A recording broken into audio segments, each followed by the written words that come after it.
son varios los temas que queremos conversar con nuestro siguiente entrevistado cuando son las 8:10 de la mañana, el senador por la región de Coquimbo, Matías Walker. ¿Cómo está, senador? Muy buenos días. Gracias por recibir esta comunicación. Hola, Patricio, ¿cómo estás? Muy buenos días a ti y a todos los auditores de Radio Universidad de Chile. Sí. Bueno, senador, partamos por algo que pasó hace poquitos días, pero que creemos que es súper importante. Le agrego además que porque estamos en la radio de la Universidad de Chile y está involucrada el nombre de esta institución, lo que ha ocurrido últimamente con Azul Azul es un asunto de especial preocupación para la comunidad universitaria. Con la promulgación de esta ley de sociedades anónimas deportivas, y como ha sido un trámite tan largo, senador, quizás partir pidiéndole brevemente y apelando a su capacidad de síntesis, ¿cuáles de las cosas indeseables que han ocurrido ahora o en el pasado reciente van a quedar mejor preservadas con este nuevo cuerpo legal?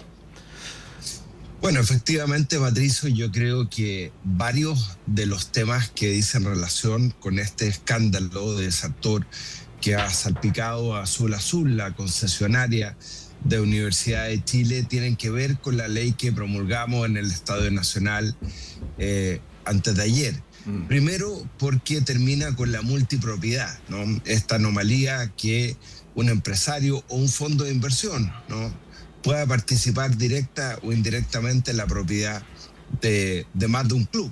Clubes que compiten entre sí, lo que afecta al principio de integridad deportiva. Segunda anomalía, que los representantes participen en la propiedad o en la gestión de los clubes. Tercera anomalía, no conocer los beneficiarios finales. ¿Quiénes son los verdaderos dueños de los clubes? ¿Cuántos hinchas de Universidad de Chile me han dicho, senador, por favor legisle porque queremos saber quién es el verdadero dueño de Azul Azul, ¿no? Entonces, esto que se ha dado a conocer estos días y que además investiga la Fiscalía tiene que ver con aquello, ¿no?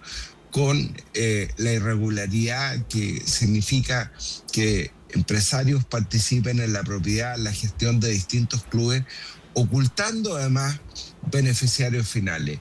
De ahí que sea tan importante la legislación que se promulgó el día miércoles, porque además se tipifica como un delito el entregar información falsa o incompleta respecto de quiénes son esos beneficiarios finales.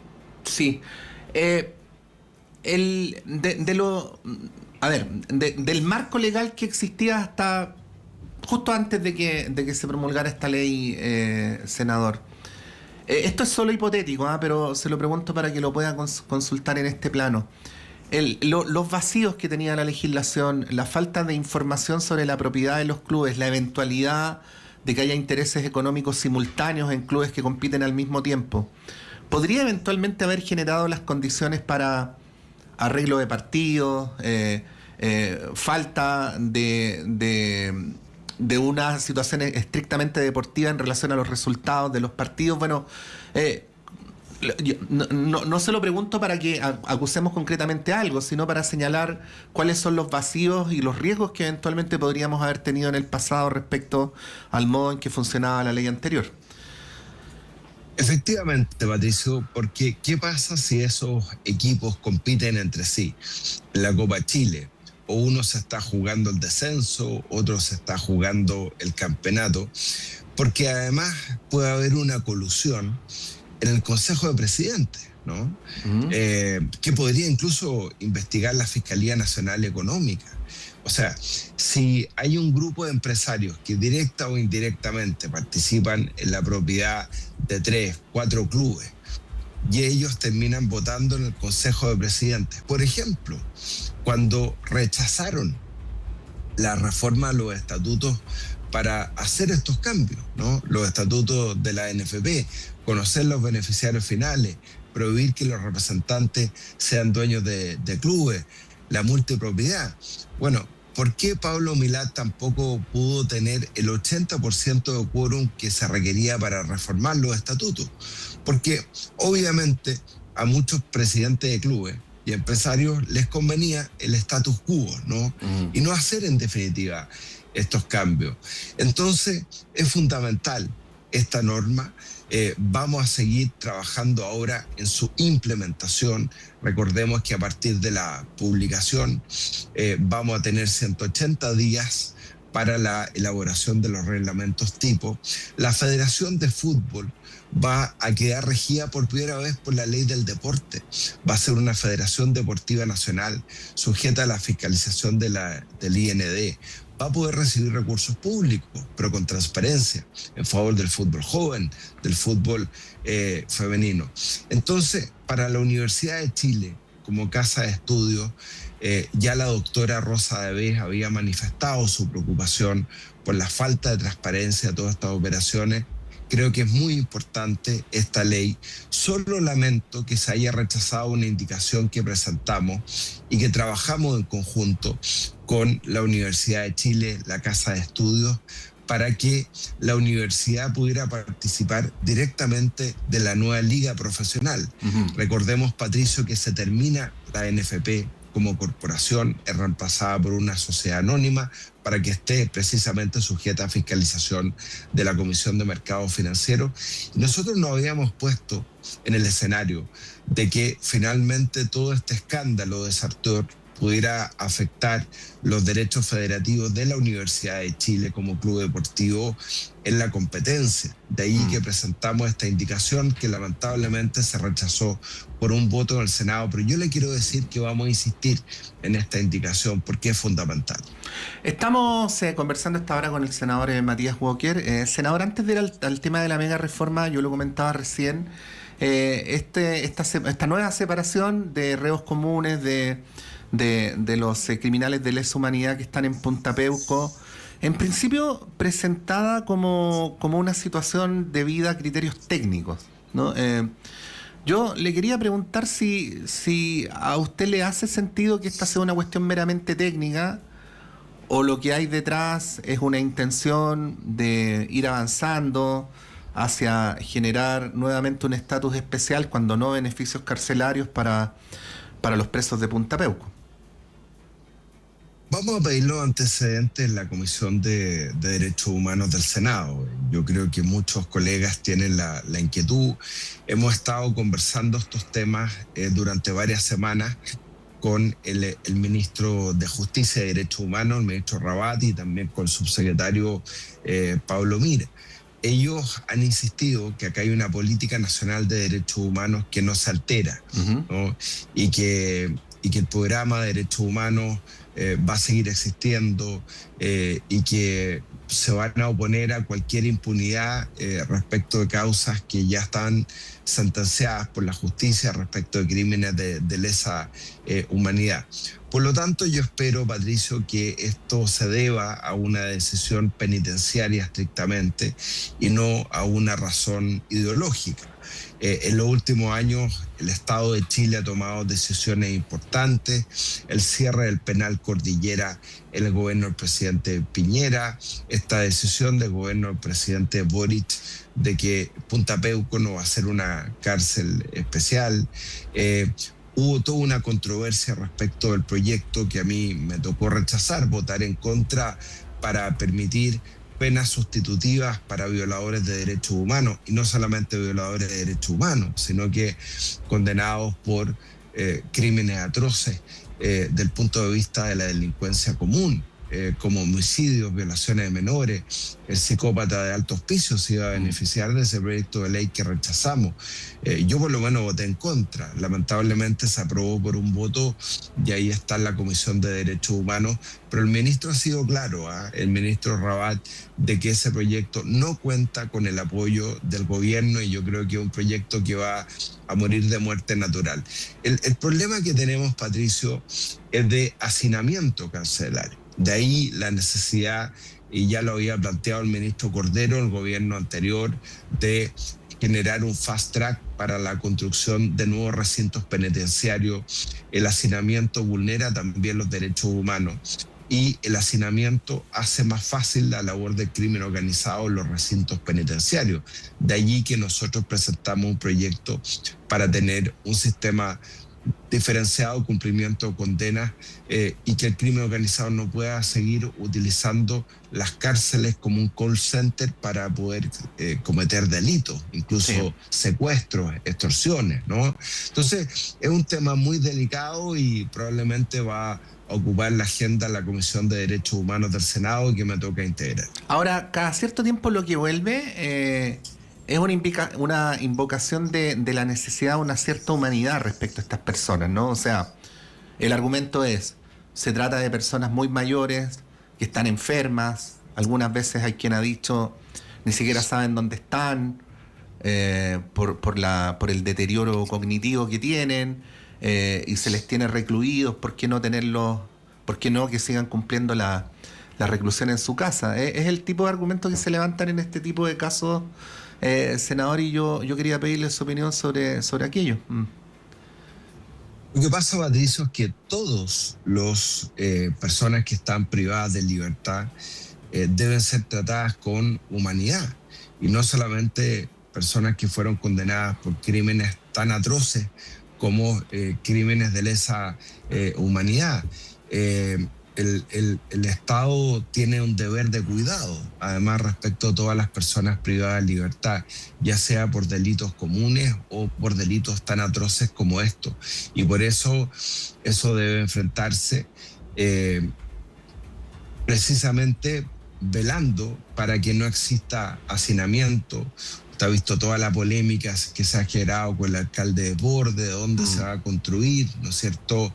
Esta ampliación, ¿no es cierto?, de los recintos penitenciarios. Nosotros en Huachalalume, en La Serena, Coquimbo, también tenemos un desafío, porque ahí, insisto, lo importante es que el crimen organizado no ocupe los recintos penitenciarios para seguir cometiendo delitos. Las personas privadas de libertad pierden eso, su libertad, pero no pierden su dignidad. Pero eso es respecto de todas las personas privadas de libertad, y no solamente respecto de los militares que han sido condenados por delitos tan graves como estos, ¿no? Ya, pero beneficios carcelarios en nombre de ese argumento, de esos argumentos, ¿qué le parecería a usted? Lo que pasa es que hoy día tenemos una institucionalidad que regula estos casos. La ley se pone en estos casos, pero con exigencias. Yo quiero recordar, Patricio, que cuando modificamos la ley de libertad condicional en el gobierno del presidente Piñera, dejamos establecido, por ejemplo, que no se puede acceder a beneficios si no cumplió 2/3 de las condenas. Y ahí incluimos el catálogo de delitos contra los derechos humanos y también de delitos más graves como homicidios y violaciones, que fue lo que le explicamos al senador Chaguán y a quienes propiciaron este proyecto, que está en tramitación todavía, que permite cumplimiento de pena en libertad también para condenados a violaciones de derechos humanos. Y yo recordé lo que establece el Estatuto de Roma, si no me equivoco, en su artículo 110. Tiene que cumplirse 2/3 de la condena para acceder a beneficios, y la mayoría de estas personas no han cumplido los 2/3. Yo quiero recordar que los tratados internacionales de derechos humanos, como el Estatuto de Roma, son un límite a la soberanía nacional, están por sobre nuestra legislación, de acuerdo al inciso segundo del artículo 5 de la Constitución. Sí. Estamos conversando con el senador Matías Walker. Bueno, esto se lo preguntábamos porque es un asunto de interés nacional, pero como el mismo senador ha dicho, también porque integra la Comisión de Derechos Humanos del Senado. Está la mega reforma que se va a empezar a discutir ya formalmente en el Senado la próxima semana, senador.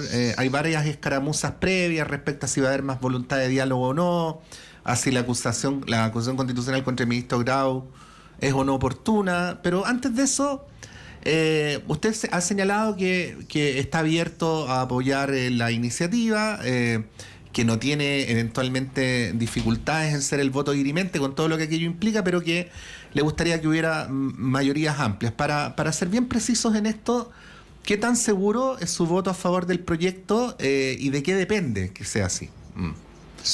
Sí, yo recordé lo que fue el acuerdo de pensiones, ¿no? Nosotros después de 10 años logramos llegar a un acuerdo en materia de pensiones en el Senado. Y todas las partes tuvieron que ceder. Aquellos que querían 100% de solidaridad y aquellos que querían 100% ahorro individual tuvieron que ceder en sus posturas y finalmente logramos un buen equilibrio. Pero ese equilibrio se logró porque hubo una comisión técnica, ¿no?, integrada por 5 expertos y expertas. Ahí estaba Paula Benavides, recuerdo Soledad Mazábal, y María Cecilia Cifuentes, o sea, gente que venía de distintas miradas ideológicas y lograron construir las bases técnicas para un acuerdo amplio, del que solo se restó, paradojalmente, el Partido Republicano. Entonces yo digo, ¿por qué no ocupar esa metodología que ocupamos para el acuerdo de pensiones para construir un acuerdo amplio respecto a esta mega reforma?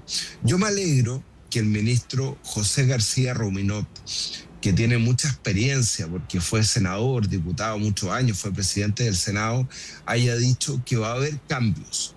Si bien estas declaraciones fueron matizadas el día de ayer por el ministro de Hacienda, yo estoy seguro que este partido se va a jugar en la cancha de José García Ruminot y Claudio Alvarado. Ellos conocen estas canchas, las del Congreso Nacional, las del Senado, y van a propiciar un acuerdo amplio, ¿no? Yo comparto las bases, los fundamentos de este proyecto.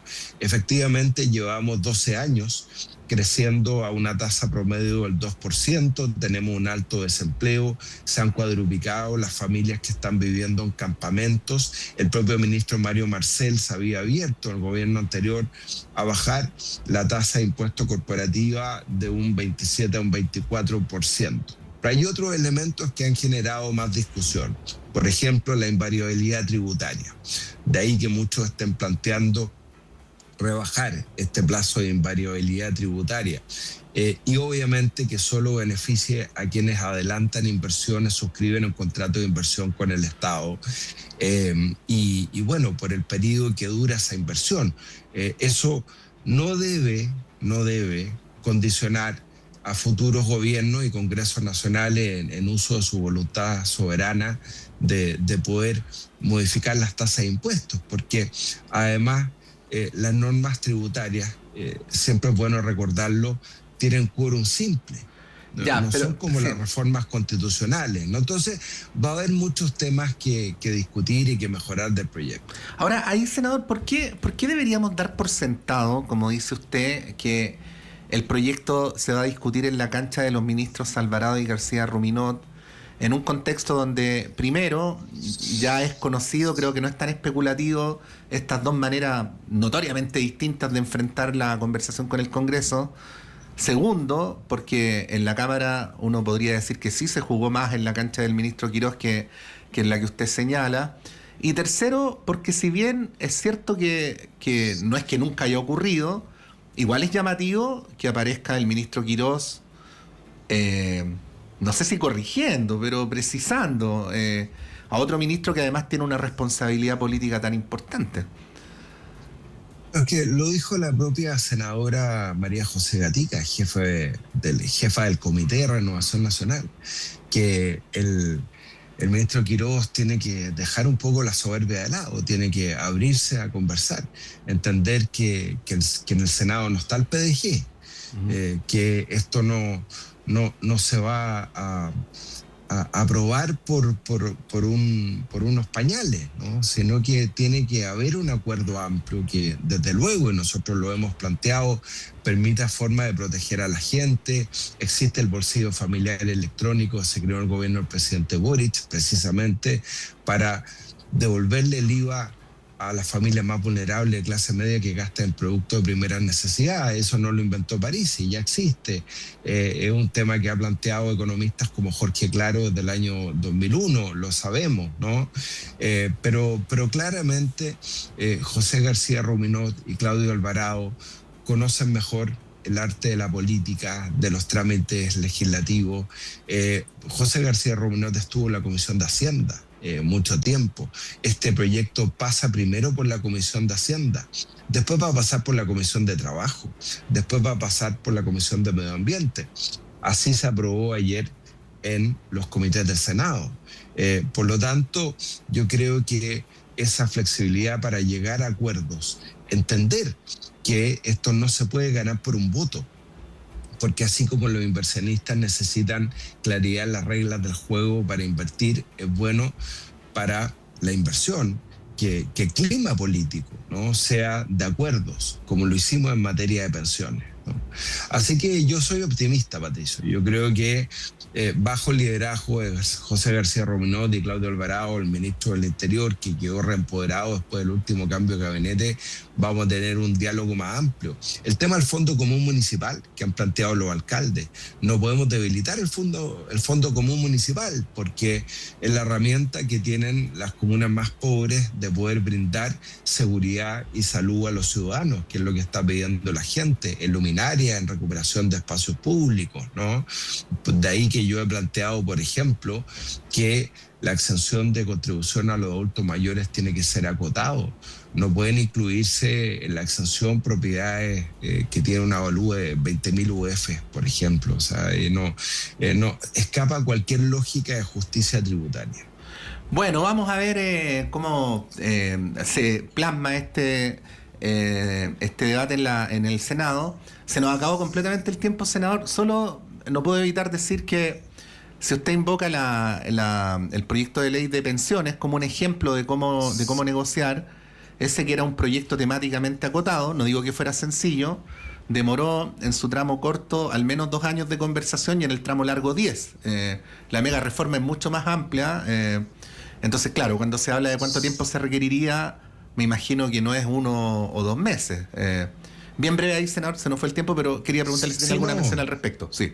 Efectivamente, pero todo depende por lo mismo, de la amplitud del acuerdo, ¿no es cierto? Si tú tienes un acuerdo amplio, la reforma del 2014 se acordó con una forma de trabajar muy amplia en el Senado, lo que se llamó la cocina del Senado, pero bueno, fue un acuerdo amplio, ¿no? De casi todos los partidos políticos. Acá se puede intentar hacer un ejercicio similar. Yo por lo menos voy a poner toda mi voluntad de que así ocurra. Senador Matías Walker, muchas gracias por esta conversación. Que tenga un buen viernes y un buen fin de semana. Igual, Patricio, muchas gracias.